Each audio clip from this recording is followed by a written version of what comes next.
Hello, everyone. If you like what I'm doing here, please consider subscribing, liking, and commenting. It would really help the channel out quite a bit. Thank you very much. The CBS Radio Mystery Theater presents...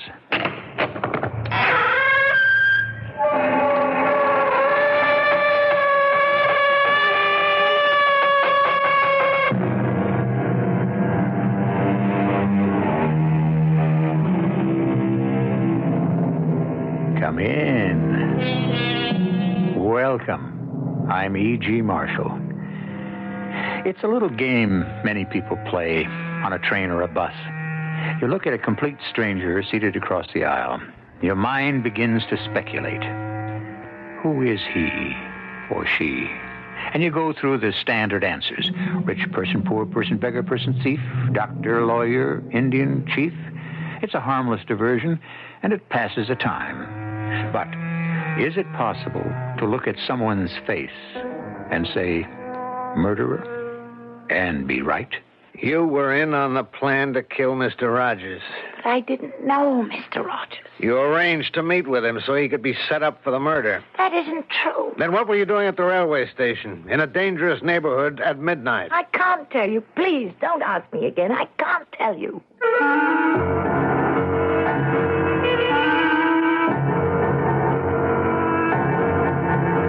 Our mystery drama, A Quiet Evening at Home, was written especially for the Mystery Theater by Sam Dan and stars Tammy Grimes. It is sponsored in part by Buick Motor Division and True Value Hardware Stores. I'll be back shortly with Act One. This Christmas, True Value Hardware Stores offer convertibles for people who don't know how to drive. Hi, Pat Summerall here to explain. Right now, your nearby True Value Hardware Store features a selection of convertible West Point bicycles designed specifically for kids who can't ride bikes yet. These quality West Point beginners bikes feature a removable center bar that detaches in minutes so both boys and girls can ride them. They have reflectorized pedals, dependable coaster brakes, removable training wheels, and touring handlebars. And these West Point convertible bicycles from your nearby True Value Hardware Store come in both 16 and 28 sizes to suit almost any size beginner. This Christmas, give a kid his first convertible, a convertible West Point bicycle. They're just part of the complete selection of West Point bikes you'll find at participating True Value Hardware Stores. True Value, more than just a name, it's their way of doing business. And tell them Pat Summerall sent you. Hello, this is Paulette Goddard. This year marks the 30th anniversary of CARE, C-A-R-E, the International Aid and Development Organization, which provides needy people around the world with food, tools, and equipment, the means for them to help themselves. Now, when CARE first began its work just after the Second World War, I recognized how important its work was, and I did what I could to help. Today, the needs are still great. There are hungry children and desperate people who need your help. Your contributions to CARE help provide food and the means to grow food, tools, equipment, and know-how to build roads, safer water systems, clinics, feeding centers, and schools. In the American tradition of generosity and concern for people, won't you help these needy people free themselves from hunger, poverty, and despair? Send your check or money order to CARE, Box 576, New York 10016.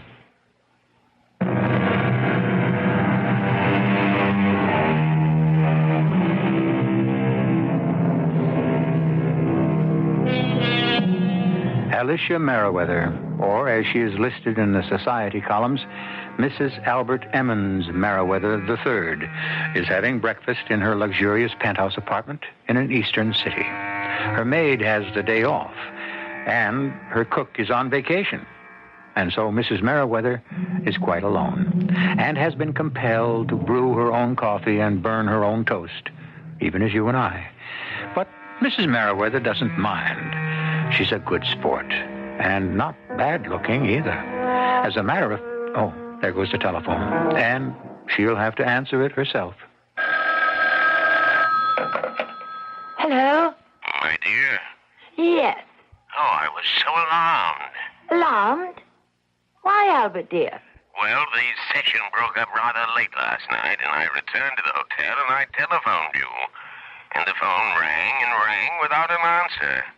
I couldn't imagine where you might be. I was here. I'd gone to sleep early. Yeah, well, that's what I thought. Just a nice, quiet evening at home. I do hope you aren't bored. Oh, I loved it. How was the convention? Oh, it's rather a drag. Well, try to have a good time.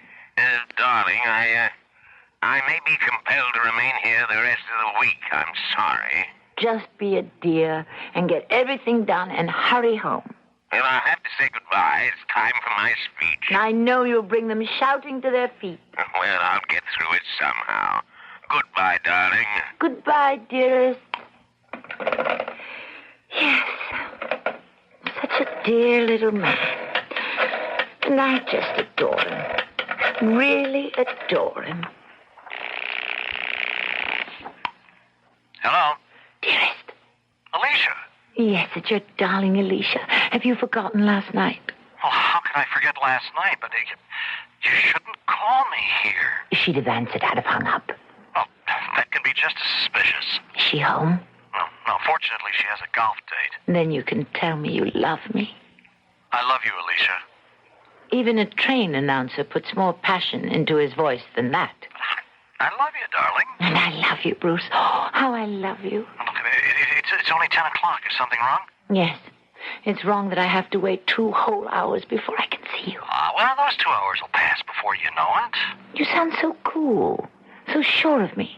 Darling, I'll see you at Marvetti's at noon. Bruce, it's possible that we might be seen together in Marvetti's. It's possible. But it'll look as if we merely ran into each other. All right. And besides, by this time tomorrow, will it matter what people think?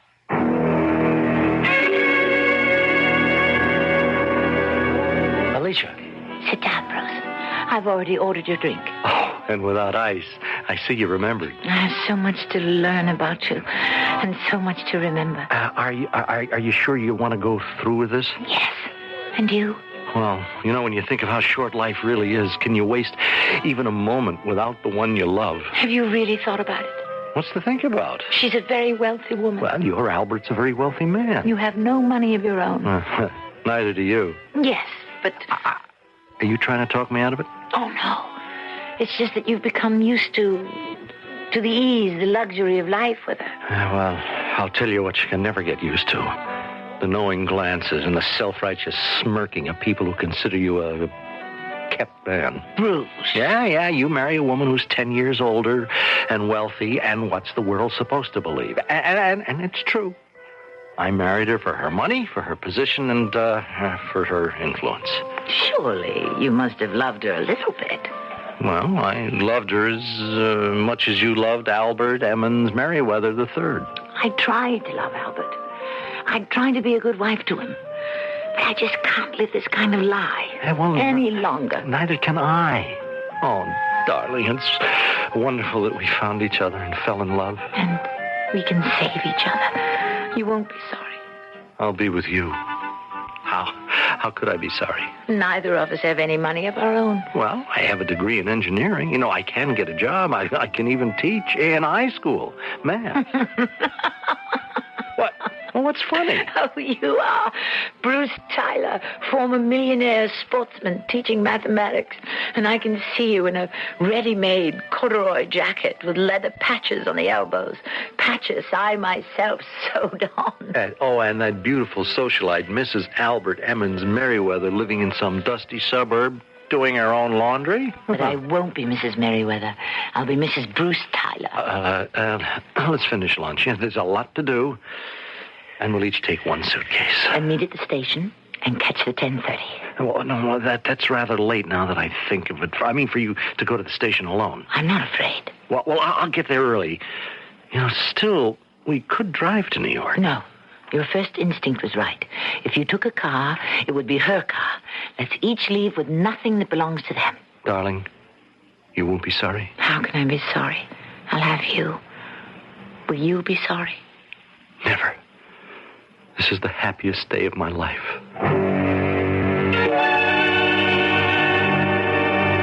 Bruce? I'm sorry I'm not Bruce. Oh, excuse me. Oh, no. It's quite all right. I was expecting to meet someone here. It's Bruce. Yes. Which train you making? The 10:30 to New York. I think I'm a bit early. Well, I'm early myself. I'm catching the 10:35. I'm going the other way to Washington. It's rather deserted here on the station. Yeah, in the old days, this railroad station was a busy, bustling place at all hours. You seem rather young to remember the old days. I remember some of them. So, where's Bruce? Oh, he'll be here. No sign of him. He has to be here. I don't see anybody coming up the street either. What time is it? I have 10:25. He'll be here any minute. So will the train. Are you sure it's 10:25? Well, not anymore. In about 35 seconds, it'll be 10:26. Something the matter? He has to be here. He promised. Well, he still has a few minutes. What are you grinning at? I'm sorry. Middle-aged romance should be touching rather than humorous. What are you talking about? Are you and Bruce, whoever he is, running away? I'm sure that's not your affair. Of course, it's your affair. Somehow, and then don't ask me why, I feel that Bruce is not worthy. I'll thank you to mind your own business. Well, here comes the train. It's that time. But where's Bruce? He'll be here. Bruce. What? Please, conductor, hold the train. Someone's coming. He'll be here. He promised he'd be here. What? Please, wait. Well? He's not here. Well, the evening doesn't have to be a total loss. How would you like to go to Washington? Huh? He isn't here. I can promise you an exciting weekend you'll never forget. Is there a telephone? Does it matter? The train's leaving. Yes. I see one. Just up ahead, a booth. Well, I never did like Bruce. Something must have happened. He's ill. I must call. Yeah, hurry. The Washington train will be here in 5 minutes. Sir, I am not going to Washington with you. Well, you don't have to get angry. Besides, these things happen for the best, you know. Please, excuse me.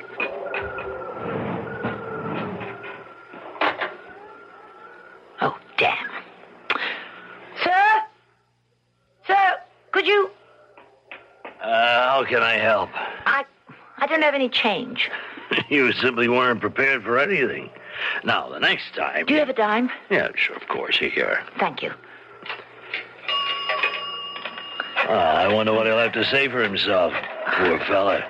Lost his nerve at the last minute, I'll wager. Hello? Hello? Who's there? Uh-oh. Now, don't tell me. I'll bet his wife answered. You're so smart. You think you know everything. Well, you know, these are familiar dramas. Well, now, we have 3 minutes and 30 seconds before the Washington train gets in, so why don't you... Why don't you get out of here? What? Get out of here. That's a gun. You got a gun. You're holding a gun. There is going to be trouble. Well, what are you saying? You'll have to run for it. What are you talking about? What was that? He's shooting at us. Who? Quick, get on the other side of the billboards and now run. Run toward the other end of the platform. Why? That's why. Now, if there's only one of them, I got a chance. Now run. But you'll be killed. Does that mean you have to be killed, too? I'm frightened. You don't have time for that. He's working his way in. Why does anyone want to kill you? Run as fast as you can down to the end of the platform. That man. He just stuck behind a post. A short, small man. Do what I'm telling you. Run to the end of the platform, down the stairs, into the street, and around the corner. Get going. I'm scared. Run. Run. Taxi. Take me to 17 Rossville Circle. And hurry. Hurry, please.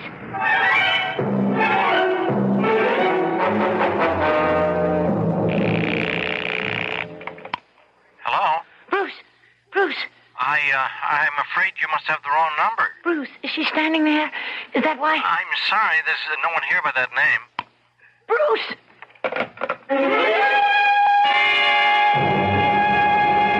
And are you all right this morning, my dear Esther? Yes, Albert, dear. Yes, just fine. Did you do anything last night, darling? Did I do anything last night? No. I just stayed at home and went to bed early. Just a quiet evening at home. Now, dear, you should get get out and have some fun, some excitement. That's all right, dear. I don't miss it. Now, dear, I must hang up now. We have a breakfast meeting. I'll be home at the end of the week. Goodbye, Albert.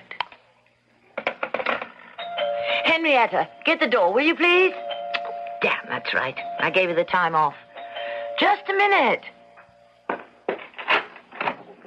Yes? Good morning.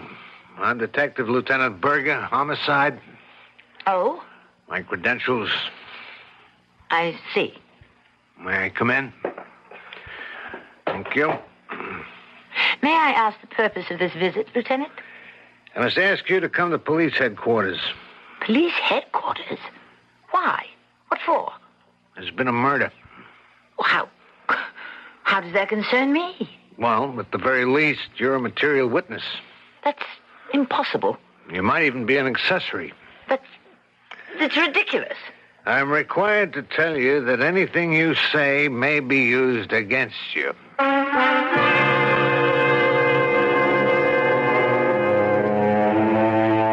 Material witness, accessory. What's this? We were there. All she wanted to do was run away with her lover. Evidently, that can turn out to be a hazardous pastime. And in this case, it doesn't become very much safer in Act 2, which I shall bring you in just a few moments. Good news from Dr. Atkins. His new weight loss diet banishes hunger and brings on what he calls super energy. Dr. Atkins' diet appears for the first time in the current Family Circle magazine, even before publication of the book. Here's a most undiet-like way to lose weight. You eat all you want of staples such as meats, fish, salads, cheeses. There's no fatigue, but rather that extra energy. You take off a steady 5 pounds a week as your system switches to a low-carbohydrate intake. Once the pounds are gone, find the carbohydrate level that's best for you and maintain it. A diet worth keeping for keeps. Family Circle also has a set of easy spot exercises. Easy because you do them all sitting down. As a special bonus, there's an iron-on transfer bound right into the January Family Circle, so you can make that fun King Kong T-shirt modeled on the cover. The issue is now at your supermarket checkout counter. This is Jack Sterling for Family Circle, the world's largest-selling woman's magazine. Northwest Federal Savings has just moved its office at Harlem and Irving to new larger quarters in the enclosed Harlem and Irving Mall. And you're invited to a moving celebration at all 5 convenient Northwest locations with over 30 name-brand gifts.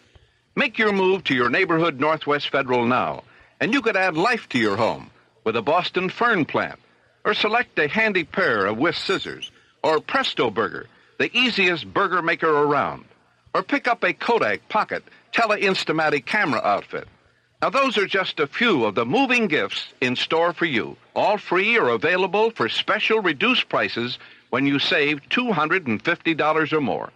So join in the moving celebration and make your move to your neighborhood Northwest Federal Savings Center soon, because this moving celebration will be moving away on January the 17th. One gift per family, please. It's Northwest Federal Savings Time, 63 hours a week.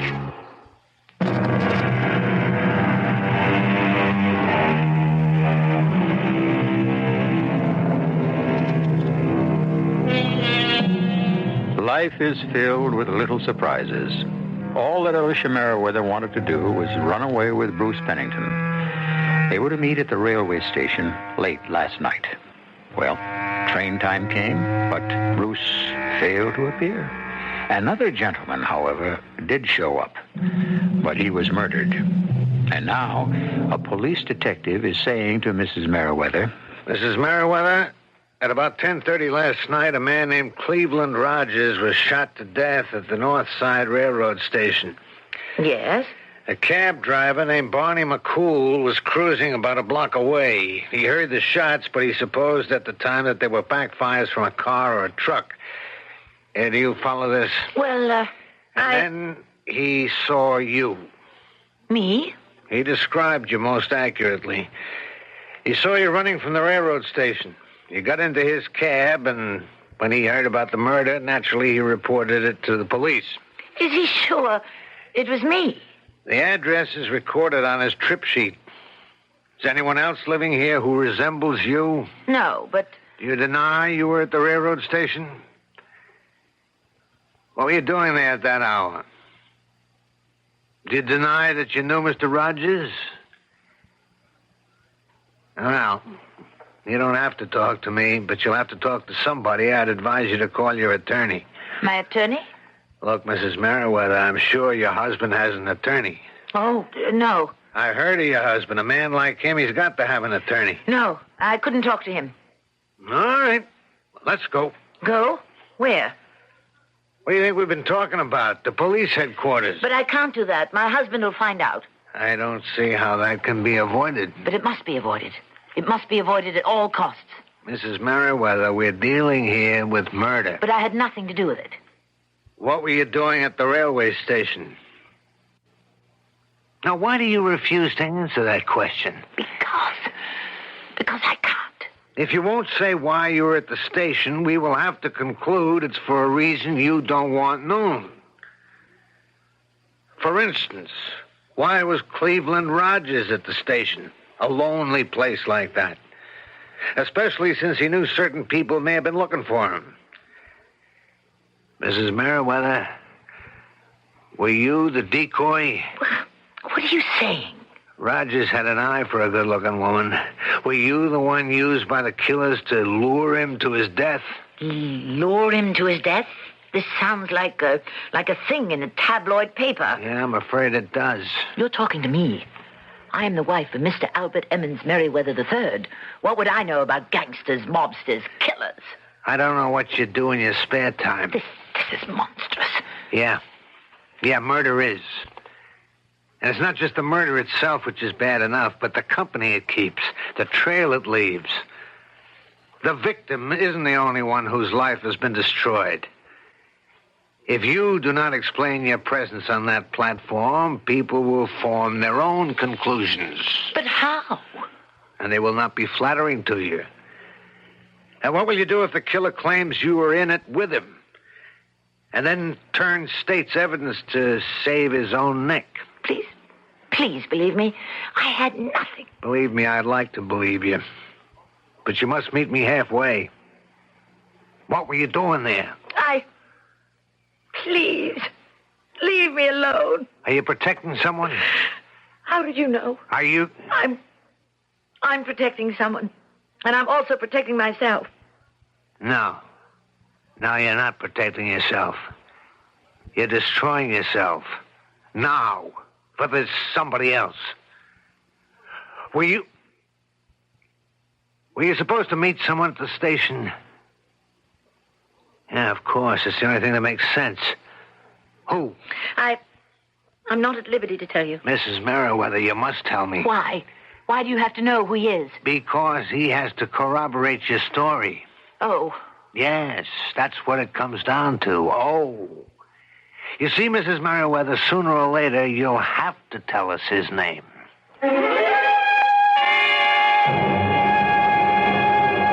Mr. Pennington, do you know a Mrs. Alicia Merriweather? Yes, I believe I do. Al Merriweather's wife. May we speak freely here? Are we alone? Yes, and my wife's out playing golf. A demon golfer, that woman. What's this all about? Had you planned to leave your wife and go away with Mrs. Merriweather? Had I planned? Look, I don't understand why you should ask me such a question. Because I want an answer. Since one of the police concerned in such personal matters, huh? We're always involved in personal matters where murder is concerned. Murder? According to Mrs. Merriweather, you and she had planned to run away together to meet at the North Side Station and catch the 10:30 train to New York. While she was waiting, there was another man on the platform, and he was shot to death. Huh? Oh, yes. Yeah, I read about it in the morning paper. Had you planned to meet Mrs. Merriweather at the station? Well, I still don't see why the law would ask such a question. If the two of you had not planned to meet there, Mrs. Merriweather could be in trouble. Trouble? Considerable trouble. Because how could she account for her presence at the station? Oh. Huh. You still haven't answered my question. Your question? Had you and Mrs. Merriweather planned to meet at the station last night? Why, no, of course not. She says you did. Does she? Yes. How do you account for it? Well, I can't account for it. Well, but on the other hand, maybe I can. Is that so? How? She always had kind of a crush on me, and well, she's a very romantic woman, and so perhaps she let herself imagine. Let me get this straight here. What you're saying is you made no arrangements to meet Mrs. Merriweather at the railway station last night. Well, of course not. Oh, well, this is the first I've ever heard of it.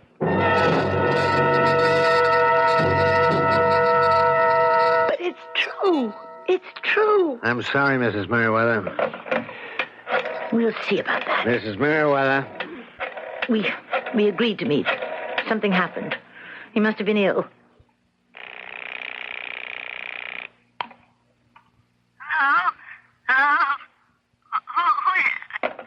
I bet his wife answered. He's ill. That's why he couldn't meet me. He's ill. Well, he appeared in pretty good shape to me. But we decided... I wouldn't call again if I were you. The way it looks, he's not going to answer that phone for a long time. You don't understand. We're in love. Mm-hmm. I understand this. You're holding the bag. Okay, I believe you. Sure. You did decide to run away together. You did decide to meet last night at the train station. But I spoke to him just before, and he had the look of a guy who changed his mind. Don't say that. He said it to me. He told you he changed his mind? His manner told me. The tone in his voice told me. It's her money, isn't it? How did you know? These things show. I caught a glimpse of her as I was leaving. Big, horse-faced dame, not at all pretty like you. No style. I could see where a guy could get fed up with her. But at the last split second, he remembers why he married her in the first place. The money. But he loves me. Oh, I'm sure. But he loves the money more. Meanwhile, you're in a jam. You can't account for your being at the railroad station. I told you. It was to meet Bruce. I know, you told me. You believe me, don't you? I believe you, as a man. But it won't help you. Why not? Because he's going to deny that story. How can he? I'll face him. He has to. If he admits it, she'll throw him out in his ear. So it doesn't look good, huh? You better sit down, Mrs. Merriweather. Lieutenant, I'm frightened. My husband is going to find out. I'm sorry. It was a madness. I see now. It was a temporary madness. The whole thing with Bruce. But he came to his senses before I did, that's all. And now I'm going to be disgraced before the entire world. I'm going to be disgraced. I'll be ruined. Now, look, I'll try to help you as much as I can. Nobody can help me. I got into this myself. I'll have to get out of it myself. My problem is I'm getting panicky. I have to be calm. I have to think this thing through logically and arrive.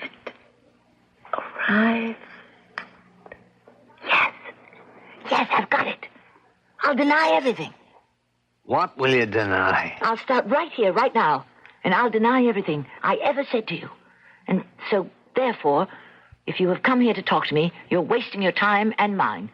I was not at the railway station. Oh, come on now, Mrs. Merriweather. We have this cab driver. Yes? And he has his trip ticket. You've already told me about him.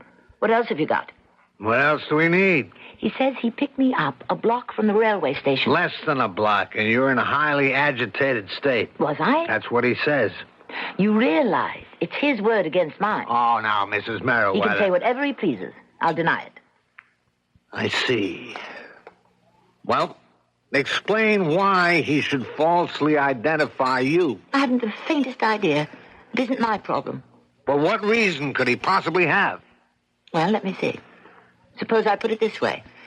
At one time, I had refused him my favors, and he wants his revenge. Mrs. Merriweather, please, make sense. He identifies me, does he? I'll identify him. Let him dare to open his mouth. I'll point to him in that courtroom. I'll recognize him as a cab driver who picked me up some time ago and made me an indecent proposition. I laughed at him. That's the worst thing you can do to a man. Now, look, you know and I know you were at the station last night. I know nothing of the sort. But you admitted it to me. You can't prove it. I'll deny everything. I'll insist this is all some evil plot designed to destroy me and my husband. Remember, all you have is that unsupported word of a cab driver. I see. His word against mine. And now, sir, I bid you good morning.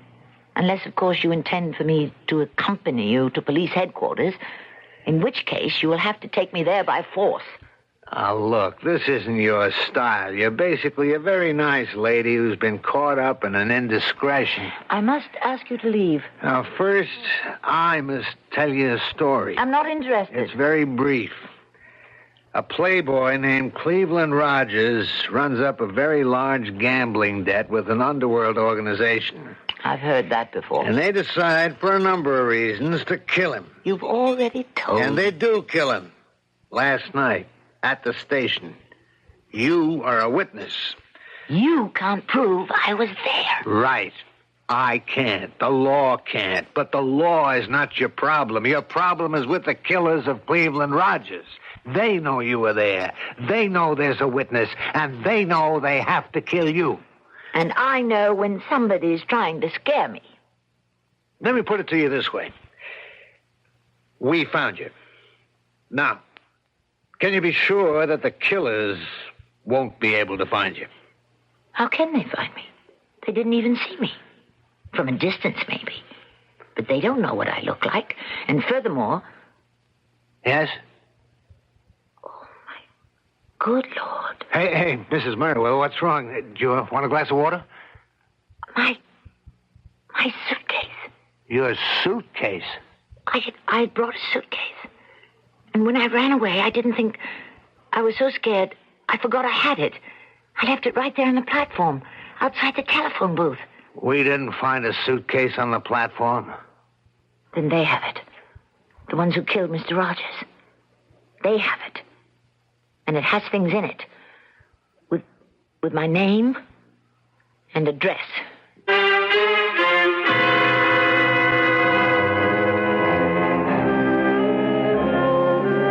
She doesn't do things by halves, does she? And when her plans go awry, they go all the way, don't they? Poor Alicia Merriweather. All she wanted was some love, some romance, a dashing husband instead of a dull one. Is that so terrible? Who are we to judge? Well, let's see how things develop in Act 3. It is a magic moment. You are at your Buick dealer's, about to drive home in your brand new Buick LeSabre. It's lean and trimmed, classic lines. It looks quite unlike any full-size Buick you can remember. You get in. A heady new car smell surrounds you. Your LeSabre feels the way it looks, tight. You turn the wheel a little. No wasted motion in this car. Big brushed metallic gauges look back at you. That V6 engine is doing great. You rub your hand on the seat. 6 people could be really comfortable in here. You swing into your driveway. Your wife, the kids, the dog, everyone but the parakeet descends in the car and gets in. Off you go to nowhere in particular. Life and your new LeSabre are great. Maybe the dog shouldn't sit on the seats.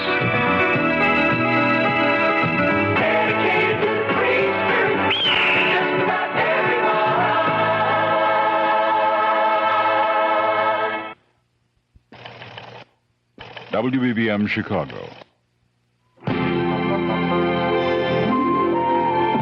In a world full of really great German beers, a lot of beer lovers are talking about an up-and-coming American.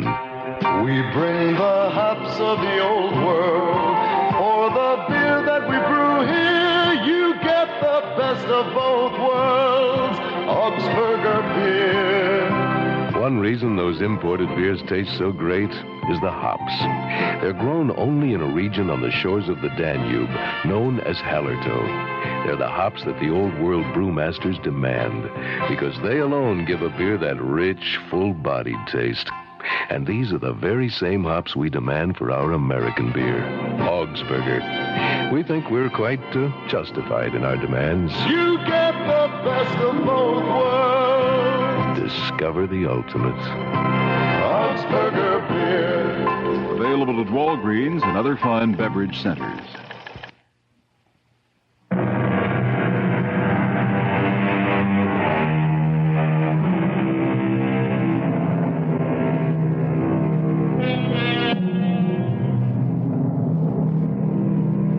I suppose you can blame it all on love. The fact is, everybody wants love. The problem is, some people look for it after they're married. Mrs. Alicia Merriweather, bored with an unexciting husband, thought she could do better by running away with someone else, with results that you are already aware of. He knows who I am. That man knows who I am. Which man? The man who killed Mr. Rogers. Then you saw the killer? I heard the shot. I looked down toward the other end of the station. He was running towards us. A short, stocky man. Short? He didn't know Mr. Rogers had a gun. Mr. Rogers let him get close, and then he fired. He missed, and the man ducked behind a post. But I saw his face. His face. It was such an evil face. Now, what do you mean, evil? You look at that face, and you saw evil. You felt evil. You knew there was evil. But what did it look like? It was... He had a round, small eyes, thin lips, a horrible scar across his cheek. A scar? For a moment, a terrible thought flashed through my mind. I was committing evil in leaving my husband, and now I was being punished. Yeah, it figures. Honeycomb Sweet. I thought he had come to punish me. Donald Sweet, known as Honeycomb. Some name for a hitman, huh? Lieutenant, why should he want to kill me? You're a witness to a murder. His murder.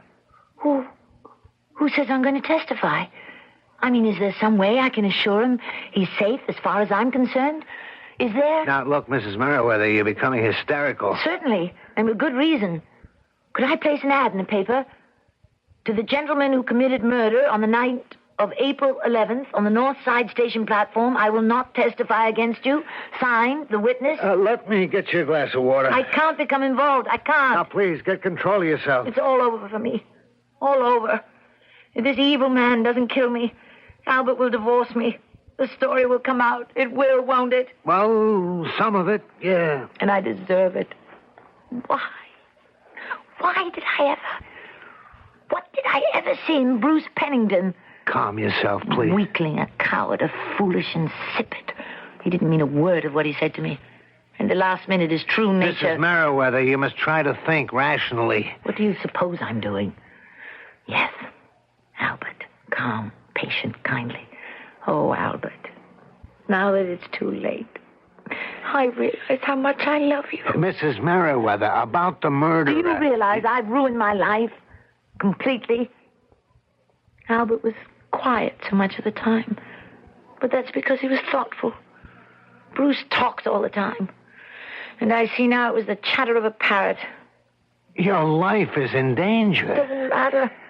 What am I going to live for? Mrs. Merriweather, we have to go downtown. Why? You're not safe here. We'll have to place you under protective custody. Does this mean I'm under arrest? It means we're going to protect you. And, of course, everyone will know. We'll try to keep it as quiet as we can. I guess your husband will have to know. That's everybody. This can't be helped.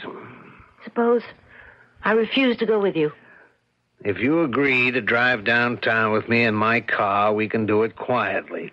On the other hand, if you want to make an issue of it, you're asking for publicity. I have one hope. One slim, forlorn hope. And that is that this is a dream, a nightmare, and I'll wake up. I'm sorry. I'm ready. Shall we go?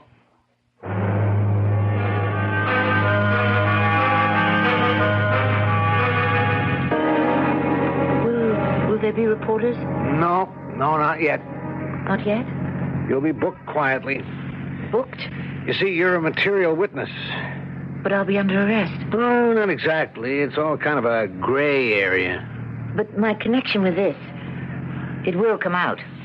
Yes, if we go to trial. I see. Of course, Mr. Merriweather will have to know. Yes. I can tell by that yes that you're frightened. How unbelievably perceptive you are, Lieutenant. Tell him everything. Confess. Are you mad? No. If you love him and he loves you, then the truth will only make that love stronger. Where did you read that, Lieutenant? I happen to believe it. Oh. Lieutenant, could you stop here for a moment in front of that drugstore? Well, There are a few things I have to pick up. All right. I won't be a minute.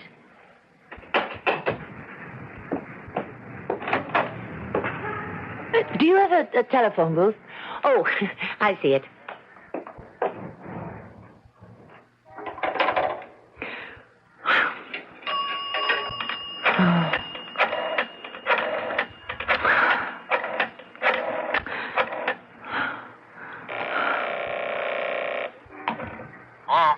Hello, Bruce. Don't hang up. Alicia. You're alone? Yes. You're not as alone as I am. Alicia, I'm sorry. The truth is, I'm just not worthy of you. That's true. I didn't have the courage to go through with it. I'm in trouble, Bruce. I know. My life is in danger. Alicia, if there's anything I can do, I mean, in a quiet, discreet way. I just called to say goodbye. Goodbye? It's enough that I destroyed my own life. I won't ruin Albert's. Where are you going? Oh, I'm supposed to go to police headquarters. Well, you'll be safe there. Instead, I'll just sneak out of here the back way. But where will you go? As far as my money takes me, and hope that no one ever finds me. Goodbye, Bruce. Alicia. Yes? Good luck. Thank you. Do you have a rear entrance? Oh, never mind. I see it.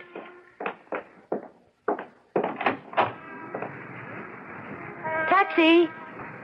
Are you free? Oh, excuse me. I didn't know you had a fare. Get in, sister. It's you. Don't make a sound or I'll cool you off right here. Now get in and sit down. The man on the platform. Let's go, Curly. You're the man who... That's right, I'm the man who. I'm always the man who. Where are you taking me? You hear that, Curly? She wants to know where I'm taking her. What are you going to do with me?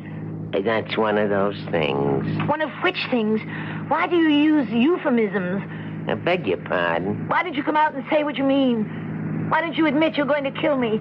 Most people, they don't like to hear the real words. Why do you want to kill me? I don't want to kill you. I have to kill you. Why? You know why. Because I can identify you as the murderer of Cleveland Rogers. I tell you, Curly, this is a dame that lays it right in there. Suppose I promise you I won't do that. Yeah? Yes. What do you think I was doing on that platform last night? I never gave it a thought. I was running away from my husband. With Rogers? No. But the man didn't show up. He's a chump. Then you came along and killed Mr. Rogers. If I identify you, then I'll have to answer a certain question. Namely, what were you doing on the station that hour of the night? Exactly. And it would be better for me if that question never came up. I'm married to a very conservative man. I see the diagram. So, I will give you my word that I will never testify against you. And that should solve the problem. Yeah, it should. But it won't. It won't? Why not? In the first place, if I knock you off, I know you'll never testify against me. And I only bet on sure things. But it's against my own interest to identify you. I would never endanger my marriage. I know you say I mean it. You think you mean it. But you can't beat the way you were raised, which was straight. Sooner or later, your conscience is going to start to bother you. You're going to have to do the right thing. You can't fight the way you're made. And you're going to suffer plenty, too. So look, believe me, what I'm going to do, it's going to be the best for the both of us. Hey, Curly, there's a cop's car in back of us. Step on it. Hey, he's gaining on us. Let me bust out the rear window. See if I can stop him. I'll knock that chump off the road. They can't shoot back at us. They'll be scared. The dame. That made him think twice. Watch me bag him with the next shot. Hey, let go. No. Let go of me, you crazy dame. Let go of my arm. I'll kill you. You'll kill me anyhow. I'll kill you now. Try it. You crazy dame. You. Behind the wheel. You, Curly. I've got this gun pointed at your head, and I think you better slow down. That's it. Now pull over. Go on, pull over to the side.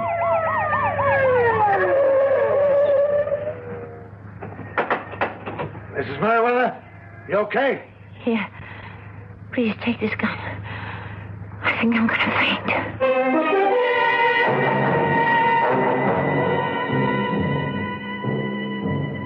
It was self-defense, so you're in the clear. But, will I get my name in the papers? Well, we decided for your own safety to keep you out of it. The papers will say he was killed in a high-speed chase. So, Mrs. Merriweather, I think you're out of it. Thank you, Lieutenant. Thank you for everything. You never did tell me how you happened to come along at the right time. There was nothing to it. I watched you come out of the phone booth and head for the rear exit. I drove around the block just as the cab was pulling away from the curb. Oh, I guess this is goodbye. Yes. Goodbye, Mrs. Merriweather. Alicia, my dear. Albert, you're back. Yes, I've had enough of the convention. Oh, Albert, may I present Lieutenant Berger? Of the police? Yes. I'm selling tickets for the police department dance. Oh, well, let's buy some, by all means. I already have. Oh, thank you so much. And good night. No, don't bother. I can let myself out. You know, when I heard he was a police officer, for a moment I was afraid something might have happened. Why, Albert, darling, what could possibly happen? Tell me, how did you spend your time tonight, eh? Oh, it was just another quiet evening at home.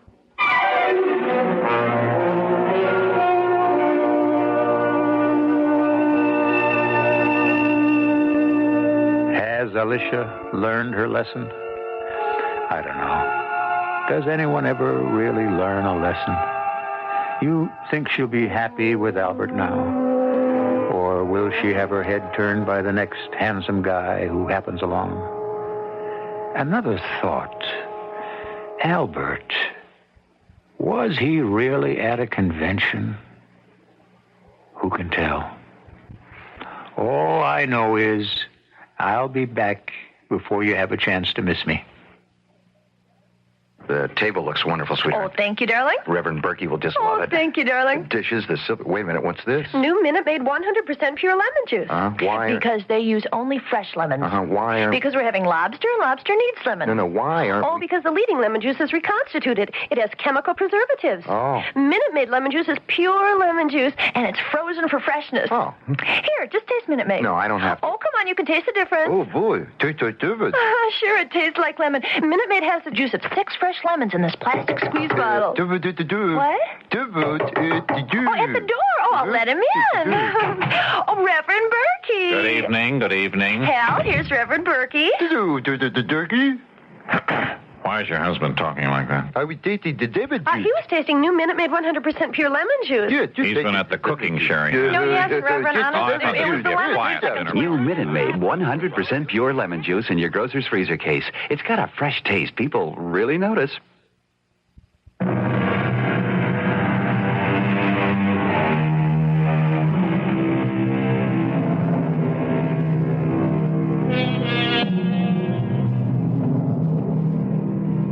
There's a moral to our story, and that is, it may be good to be born intelligent, but it's better to be born lucky. Good looks will probably take a lady further than mere virtue. Consider most of the ladies who have made it in this world. As a rule, were they homely and virtuous, or lucky and beautiful? Well, homely or handsome, intelligent, virtuous, or fortunate, or whatever, you are all welcome to assemble with us here.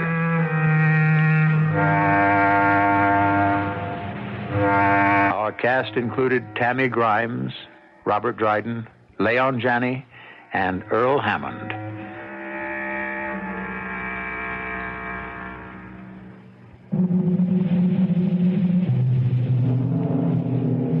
The entire production was under the direction of Hyman Brown.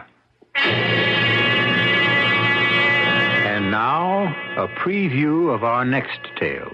And if you want to join me, join me. Just remember one thing, son. From this day forward, till I give you the nod, we never saw each other any time, anywhere.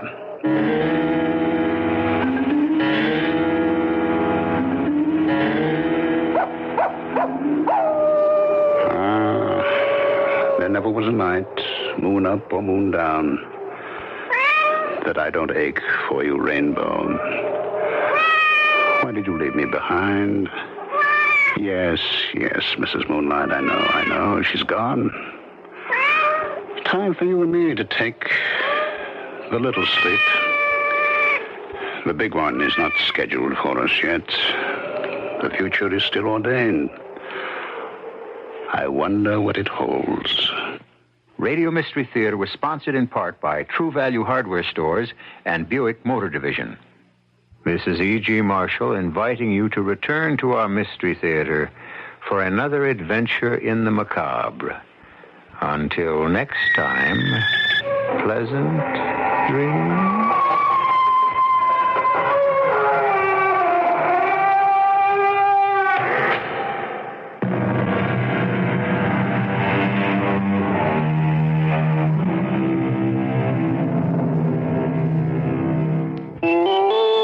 CBS News, an explosion and fire aboard a Liberian tanker docked in Los Angeles Harbor. This is Doug Poling reporting on the CBS radio network.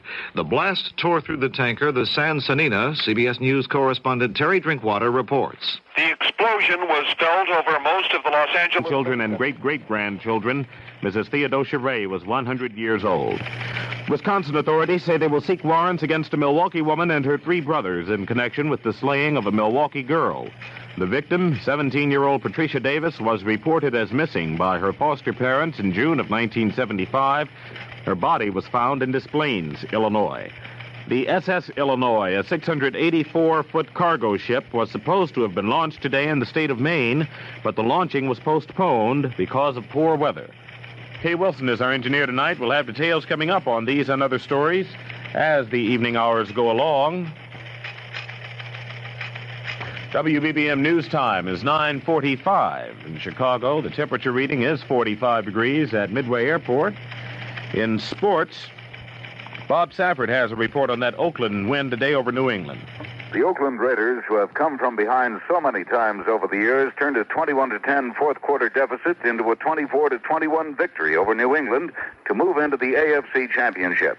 But what a struggle for Kenny Stabler and crew. In the game, I thought we were going to penalize ourselves right out of the game. I mean, it's hard to say what kind of calls they were because, till we see the films. I mean, penalties, you have to play with them. They're a part of our game, and you have to play through them. And penalties hurt New England in the game, and penalties hurt us, and you have to play through them, and do what you can do. Stabler, rated the best quarterback in the conference, showed why in that final period, leading the Raiders to 2 touchdowns, running one in himself on an option play, putting Oakland for the 8th time in the past 9 years in the championship game next weekend. Bob Safford, Oakland. And up in Minnesota, the Vikings were just too strong for the Washington Redskins today. The Vikes played themselves into the National Conference Championships next week with a 35-20 romp over the Skins. Franz Arkenden hit with 3 touchdown passes, and Minnesota got 2 more on rushes by Chuck Foreman. Vikings coach Bud Grant discussed what made the difference in that win today over the Skins. Well, certainly they dropped some balls. We caught some balls, and that was the difference in the ballgame. In fact, just before the half, they threw one in the end zone that they dropped. And had they held on to that, they may have come out a little bit charged up. 21-10 isn't bad at halftime. But they dropped them. We didn't, and that maybe was the difference in the ballgame. The Vikes will host the winner of tomorrow's game between the Los Angeles Rams and the Dallas Cowboys. There was some good news for Rams fans. Coach Chuck Knox says Pat Hayden will likely start tomorrow's game despite a knee injury. Also tomorrow, the Raiders will take on the winner from tomorrow's game between the Baltimore Colts and the defending Super Bowl champion, Pittsburgh Steelers. Italy's top-rated tennis star Adriano Panatta accepted the 1976 Davis Cup trophy and held it over his head for all to see in Santiago, Chile today. Panatta and teammate Paolo Bertolucci defeated Chile's Jamie Filol and Patricio Cornejo to give Italy an insurmountable 3-0 lead in the best-of-5 series. In the North American Zone semifinals for next year's trophy, the U.S. team clinched victory over Mexico. Stan Smith and Bob Lutz took a doubles victory from Raul Ramirez and Emiliano Montano in Tucson, Arizona, to send the U.S. team to this spring's zone finals against South Africa. Stan Smith was asked if the two singles wins in this opening day take the pressure off in the doubles. Well, it does make it tremendously easier to play. I've played in both situations. In fact, Bob and I have been in matches where we've been down, or it's been 1-1, and it's much easier to play at 2-0 because we know if we do lose, we've got Roscoe and Arthur coming in the next day. But we felt we could win. We wanted to win just to clinch it for us, to take the pressure off the other guys, and of course, win the doubles match. Spain's Manuel Orantes gained a semifinal berth in the $320,000 World Championship Tennis Challenge Cup matches in Las Vegas today. He beat Harold Solomon 6-2, 2-6, 6-3. That win means Orantes will meet Romania's Ilie Nastase in the semifinals tomorrow. Nastase, the defending champion, blitzed aging Rod Laver 6-3, 6-1 in a match earlier today. The winner of the Orantes-Nastase match will face Jimmy Connors in the $100,000 winner-take-all final next April 10th.